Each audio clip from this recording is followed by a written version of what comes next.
ouvir a voz do Salvador.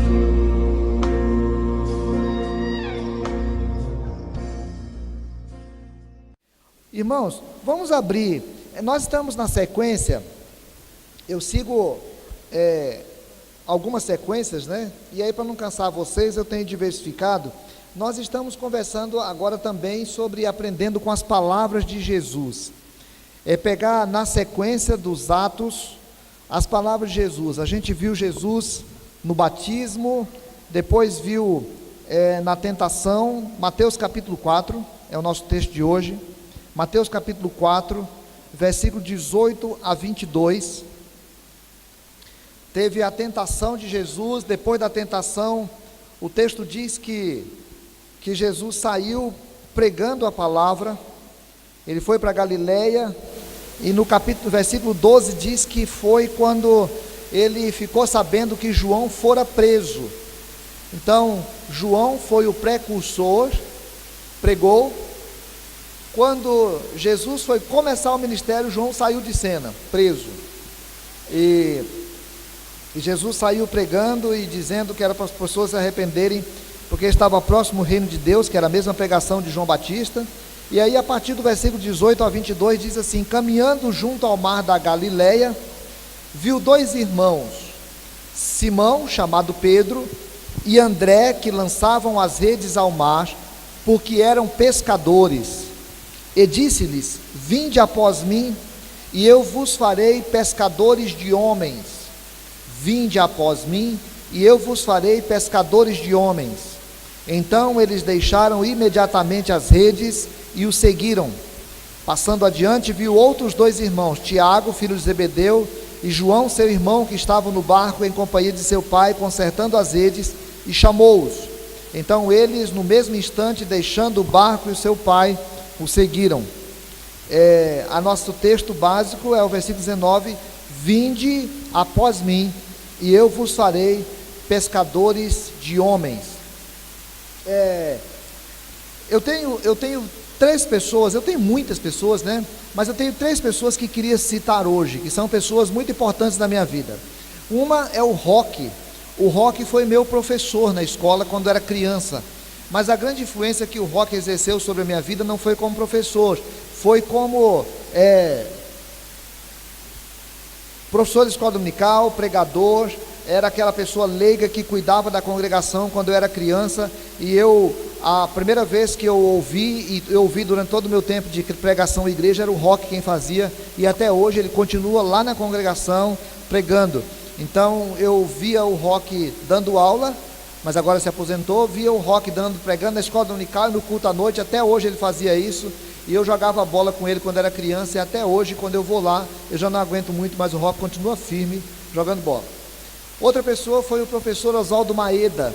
Era um professor lá na escola, no colégio interno onde eu estudei, um professor espírita, e que dava aula de um negócio que eu não entendia direito, que eu não sabia fazer aquelas contas direito, porque eu sou muito ruim de matemática, então eu passava sempre apertado ali, porque ele era da área de exatas, na área de agrimensura, no colégio agrícola. Então eu fazia aqueles negócios lá e eu não aprendia muito o que o Maeda ensinava da matéria dele. Em terceiro lugar, aqui em Porto Velho tem uma professora chamada Berenice Tourinho, que foi reitora da universidade aqui nos últimos anos, e a Berenice, nem ela sabe o quanto que ela influenciou minha vida e o quanto eu a tenho em alta estima.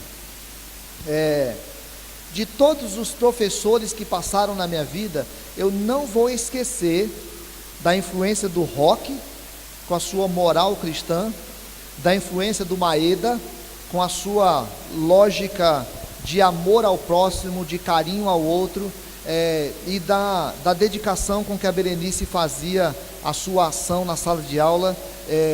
E aí nós temos o Roque evangélico, o Maeda espírita e a Berenice católica apostólica romana.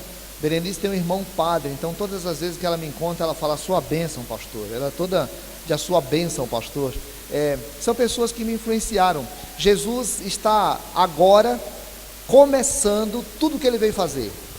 Ele passou pelo batismo, agora está com 30 anos, passou pelo batismo, passou pela tentação, e agora ele vai começar.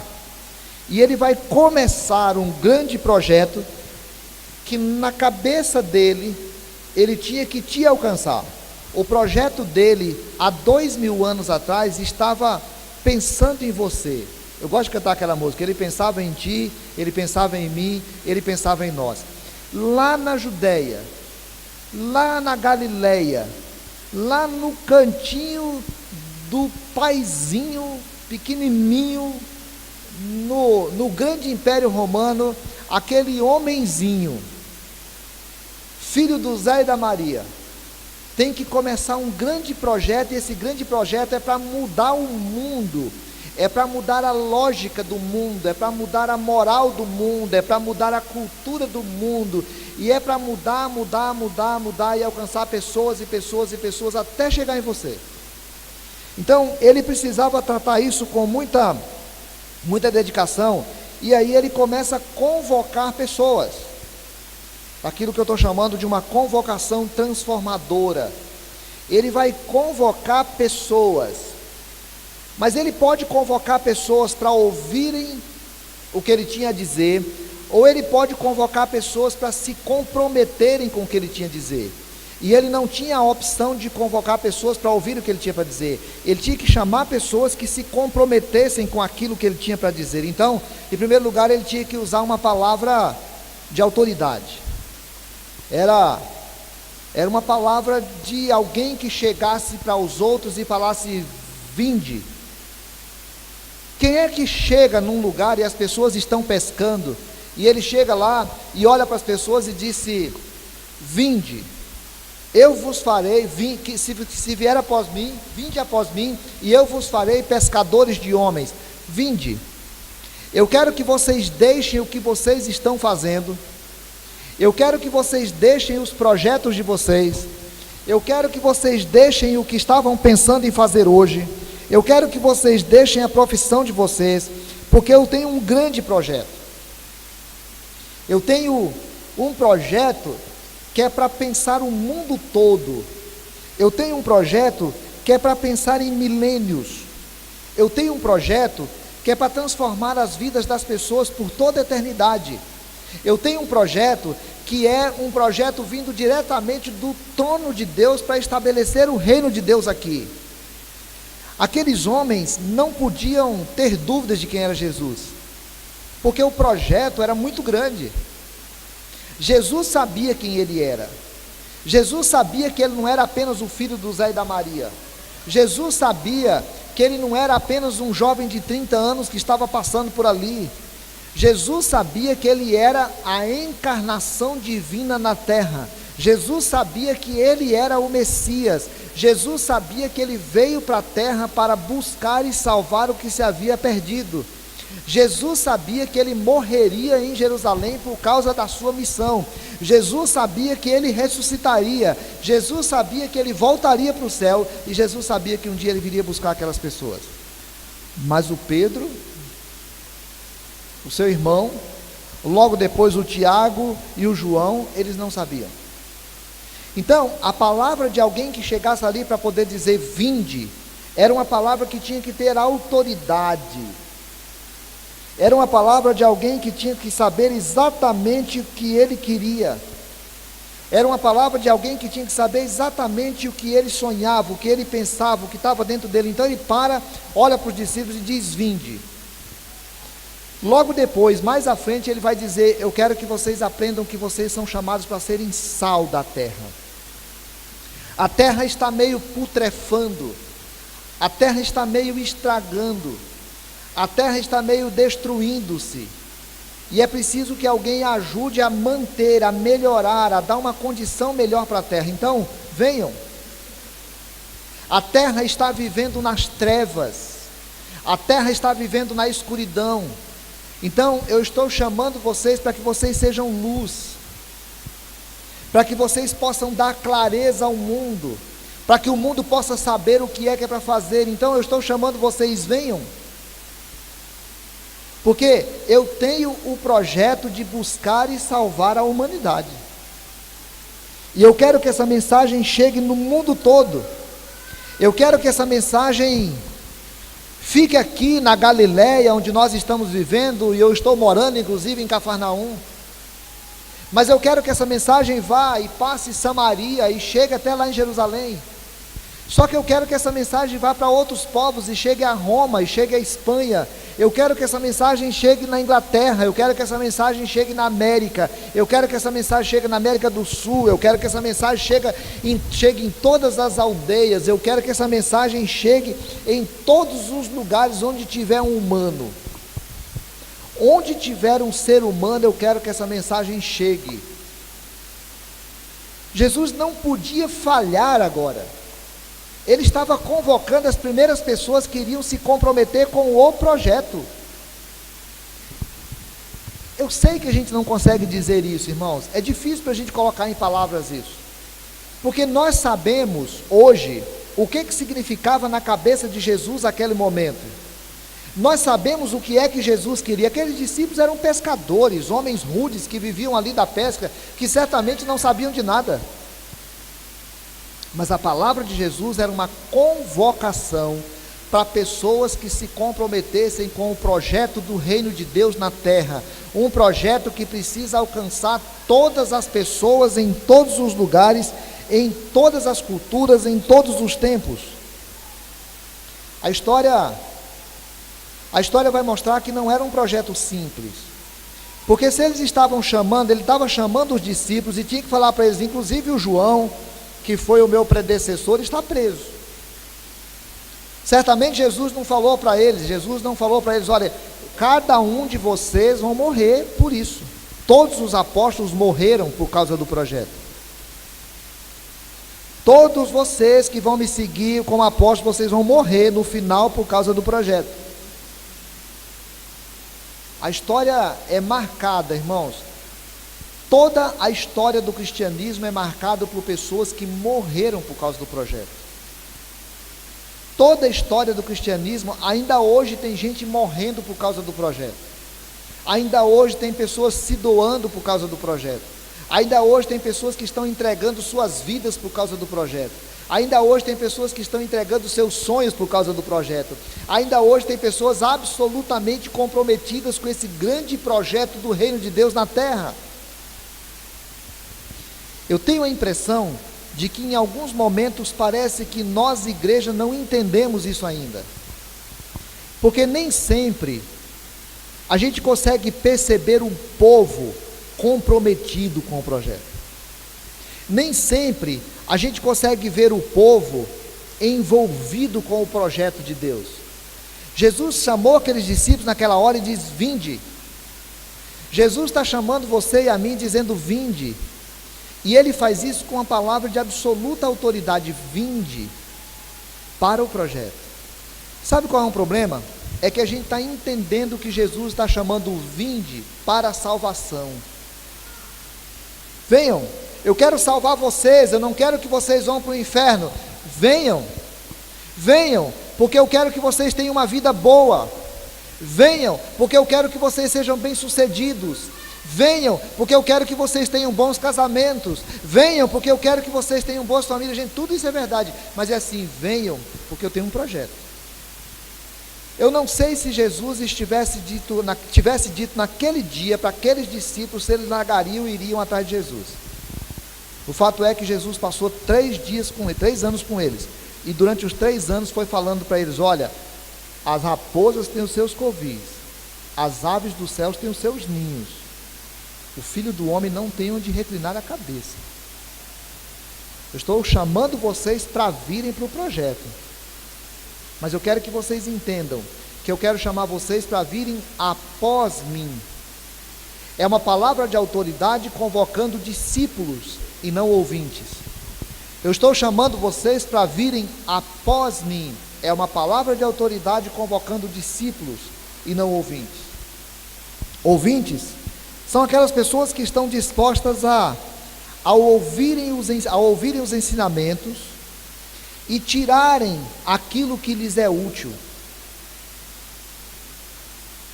Os ouvintes, eles são capazes de ouvir muitas aulas. Aqui teve um rapaz que veio dar um curso agora, há uns 2 anos, e ele cobrou R$1.000 por pessoa, de sexta-feira até domingo, e ele colocou 700 pessoas dentro de um auditório, e essas 700 pessoas o ouviram de sexta até domingo. Ele saiu daqui com R$700 mil ganhos.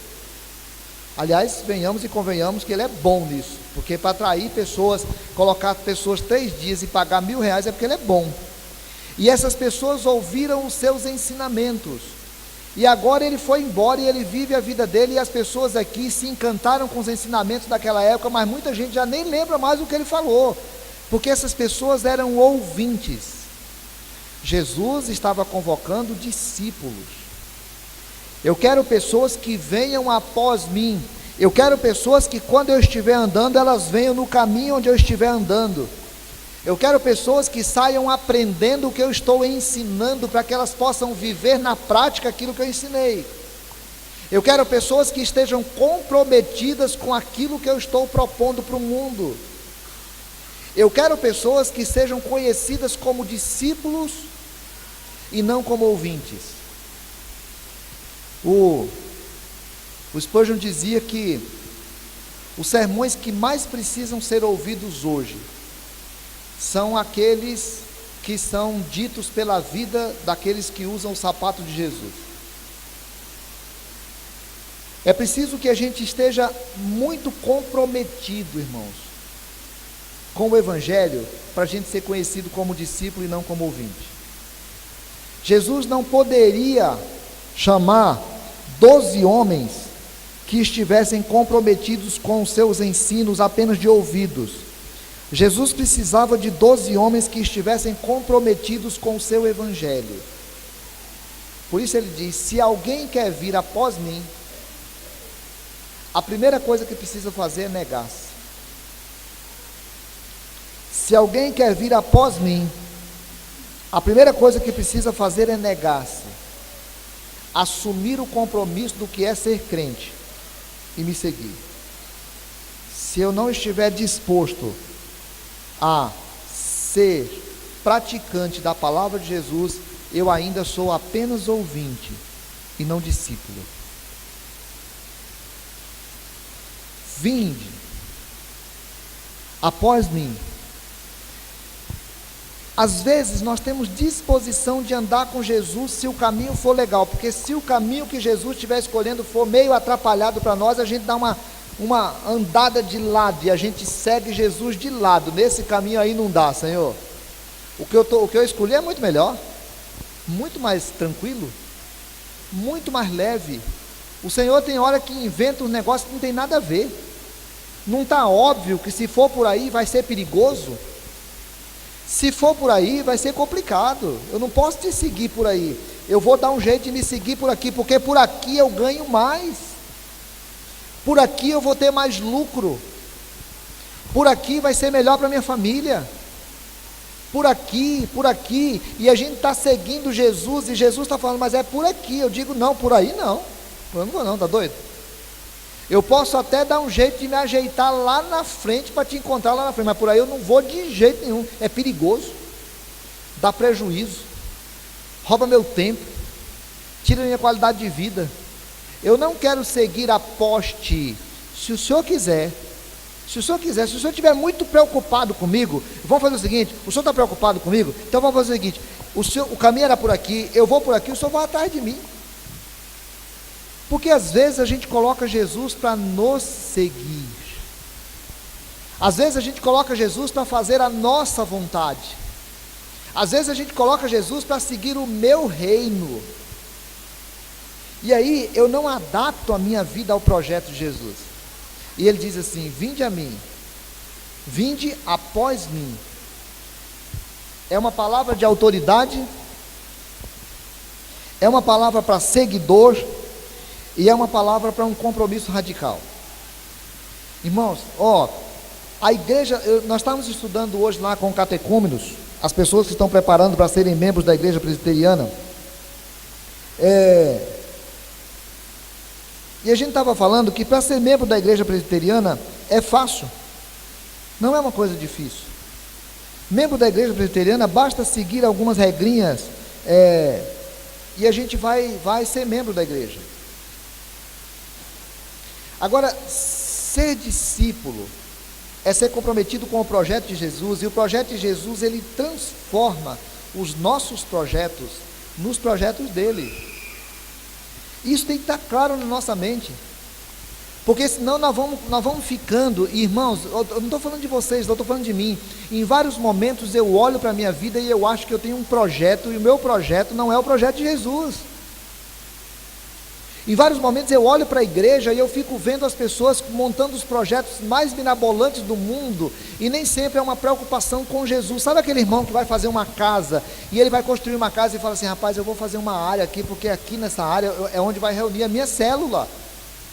Ele entende que a casa dele é a célula. Ele vai comprar um carro e ele fica pensando: esse carro vai poder ficar disponível lá para o Mariana, toda semana agora vai ter trabalho lá no Mariana, e eu quero servir lá no Mariana. Aquela pessoa que vai casar com uma pessoa e diz: rapaz, eu vou casar com essa pessoa porque ela é uma pessoa comprometida com o reino de Deus, eu sei que ela está pensando que o casamento é alguma coisa que nós vamos poder colocar a serviço do reino de Deus.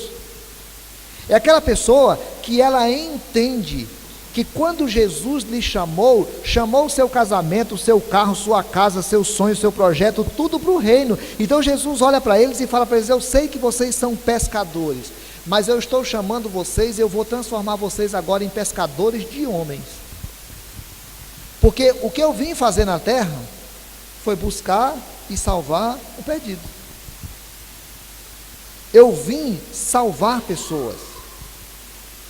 Eu vim transformar pessoas.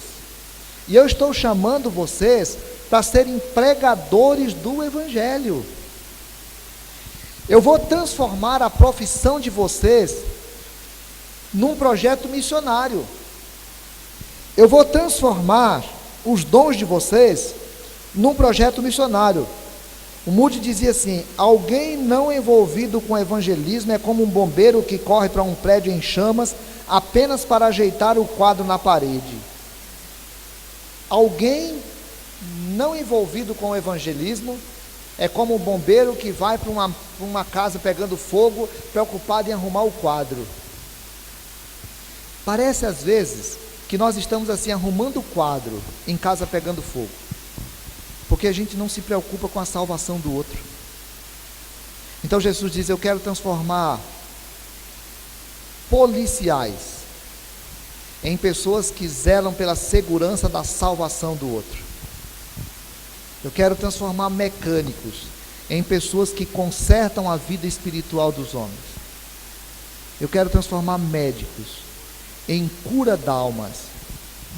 Eu quero convidar professores em mestres que ensinam o caminho da salvação. Eu quero transformar todas as pessoas em pessoas envolvidas com a pregação do reino de Deus. Então, eu estou chamando vocês, eu vou transformar vocês agora em pescadores de homens. Sabe, irmãos, eu fico pensando na minha vida e fico pensando: meu Deus, quantas vezes, como pastor, eu fui mais um funcionário da igreja presbiteriana do que um evangelista. Quantas vezes, como professor na faculdade, eu fui mais um instrumento da psicologia do que um evangelista. Quantas vezes, como psicólogo, eu fui um cuidador emocional do que um evangelista. Eu fico pensando quantas vezes, como político, eu fiz o discurso do meu partido e não do reino. Eu fico pensando quanto nós poderíamos fazer se cada um de nós saíssemos daqui hoje preocupados com isso, para poder pensar: meu Deus, eu sou seguidor ou sou discípulo? Eu sou ouvinte ou sou discípulo?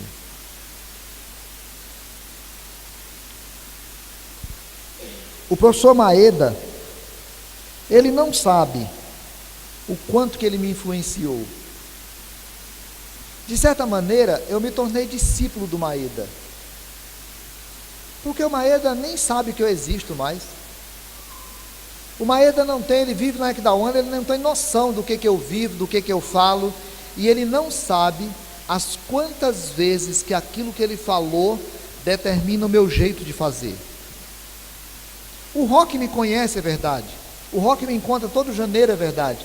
Mas o Rock não sabe o quanto que os ensinos e a vida dele influenciam a minha vida até hoje.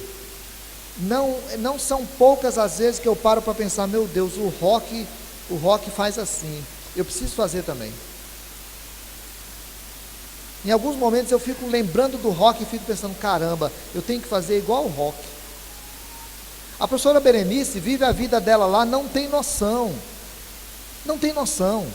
mas as palavras da professora Berenice influenciaram a minha vida. O Spurgeon diz duas coisas mais. A primeira, cristãos temporários não são cristãos. Quem tira férias desse serviço divino nunca entrou nele. Cristão temporário não é cristão. Quem tira férias desse serviço divino nunca entrou nele. Todo cristão ou é um missionário ou é um impostor. Todo cristão ou é um missionário ou é um impostor, diz o Spurgeon. Esses professores foram 3 de uma quantidade enorme de professores que eu tive até hoje. Dos outros todos eu fui ouvinte, desses eu me tornei discípulo. Quando Jesus chamou aqueles 3 discípulos, ele estava pensando no projeto para ser implantado na terra.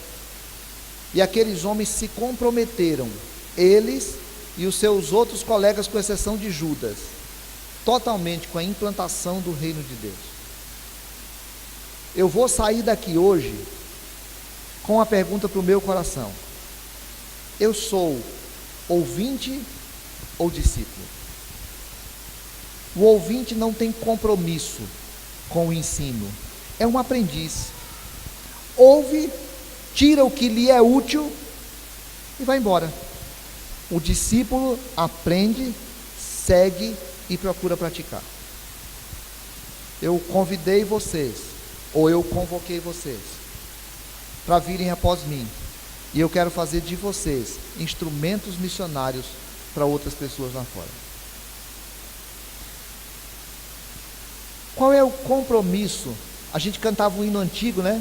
Morri na cruz por ti, que fazes tu por mim? Morri na cruz por ti, que fazes tu por mim? Morri na cruz por ti, que fazes tu por mim? Irmãos, milhares de irmãos morreram e estão entregando suas vidas, seus bens, suas posses, suas profissões, seus carros, suas famílias, seus sonhos, seus projetos na mão de Jesus, para dizer: Senhor, me usa como instrumento de implantação do teu reino. Qual é a palavra que você tem para dar para Jesus hoje? Essa era a palavra que Jesus tinha para dar para mim. E quando eu terminei de preparar, eu fiquei com vergonha. Mas eu tive que assumir compromisso com Jesus. Qual é a palavra que você tem para dar para Jesus hoje? Vamos orar? E Jesus está convocando você e a mim, dizendo: venha após mim, e eu quero transformar você em missionário e missionária. Cada pessoa então tem o seu momento de oração.